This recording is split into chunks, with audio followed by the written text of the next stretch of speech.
My name is Emma. I am 27 years old. I live in a small town close to the hills. My life is not easy. Every morning I wake up feeling afraid. Every night I cry quietly. I want to leave this life, but I don't know where to go. When I was a little girl, my world was bright. My mother sang to me at night. She made warm meals and kissed my forehead before bed. My father worked at a small bakery. He often brought home fresh bread and smiled when he saw me. I had one younger brother. His name was Leo. He was gentle and always followed me everywhere. But when I was 9 years old, everything changed. One morning, my father left the house and never returned.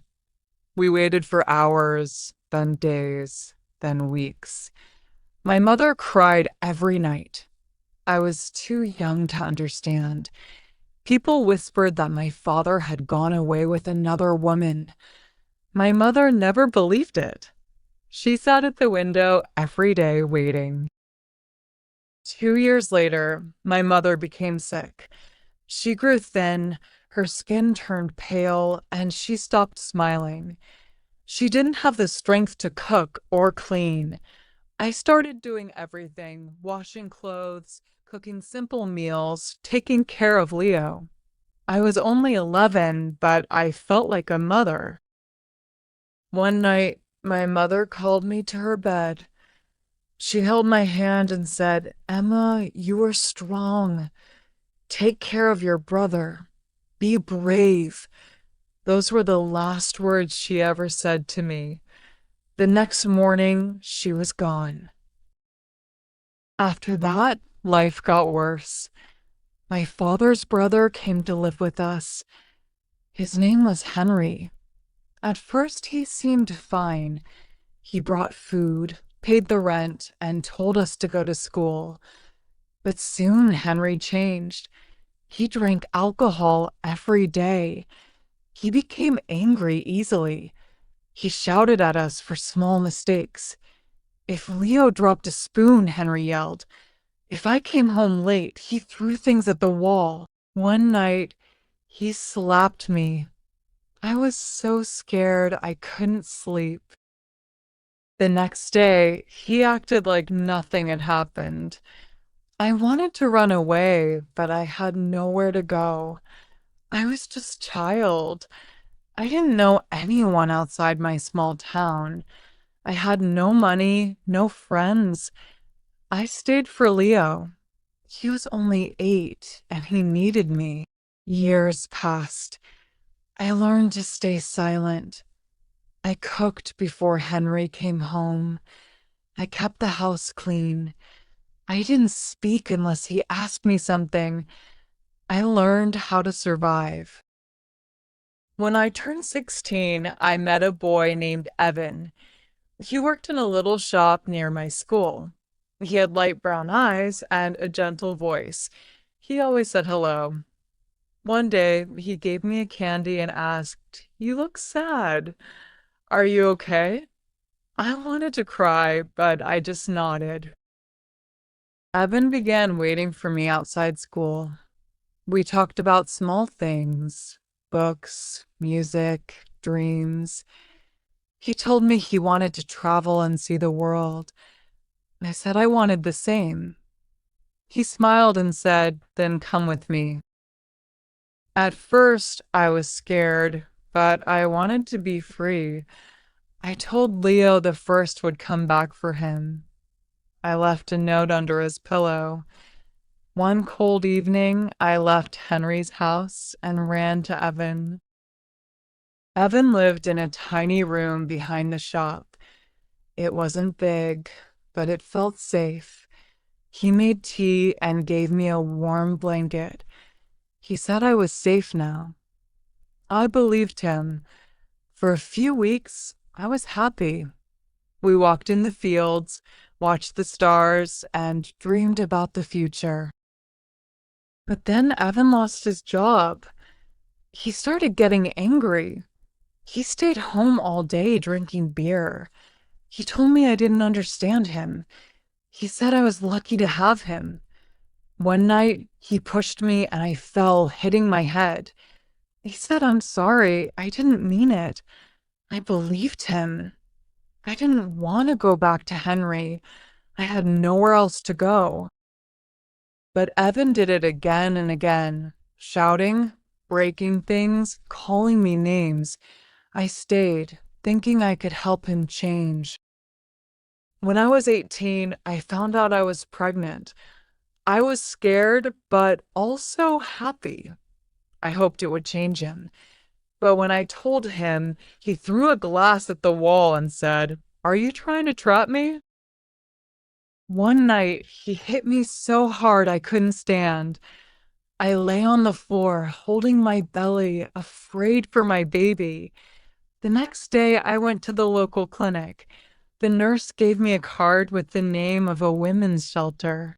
That night, while Evan slept, I packed a small bag and left. The shelter was in another town. It was quiet, with 10 other women. Some had children, some had black eyes, some had broken hearts, but they were all like me, looking for peace. I stayed until my baby was born, a little boy I named Owen. He had my eyes and dark hair. I held him and promised I will never let anyone hurt you. Life was still hard, but I worked at a bakery, making bread in the mornings and caring for Owen in the evenings. We lived in a small room with one bed, one table, and 2 chairs. It was simple, but it was ours. For a while, I felt strong, but one day, Evan found me. I was walking home from the bakery when I heard a voice, Emma. My heart stopped. He looked tired, his clothes dirty, smelling of alcohol. He said, I've changed. I want to see my son. I said no and ran. The next day, I went to the police. They said they would help, but I still felt scared. I checked doors twice. I never let Owen out of my sight. One day, the shelter manager asked, Emma, do you want to see a counselor? At first, I said no. Later, I said yes. Her name was Clara. She had kind eyes. She listened as I told her everything. My father, Henry, Evan. She said, you are brave. You survived. You are still here.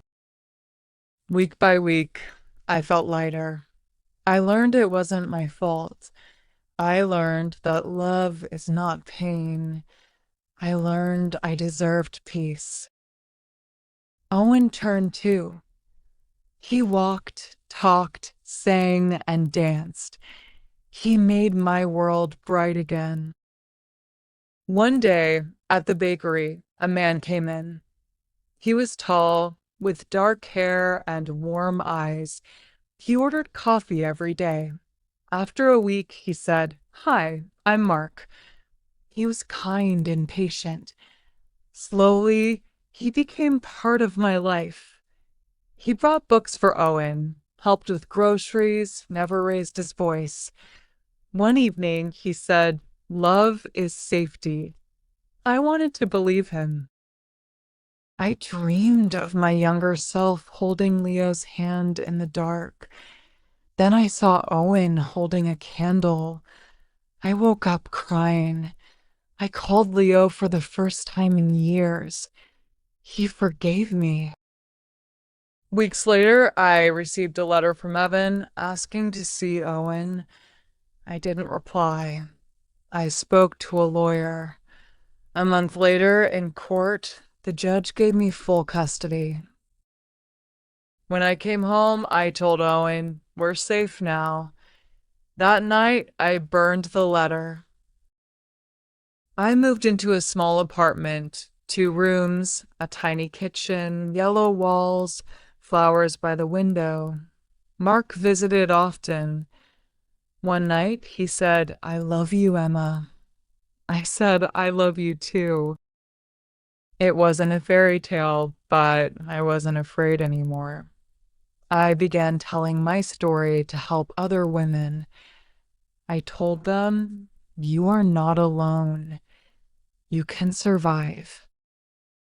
Now I live for Owen's laugh, for fresh bread in the morning, for sunsets with Mark, for quiet nights and warm blankets. If this story touched your heart, please like, comment, and share.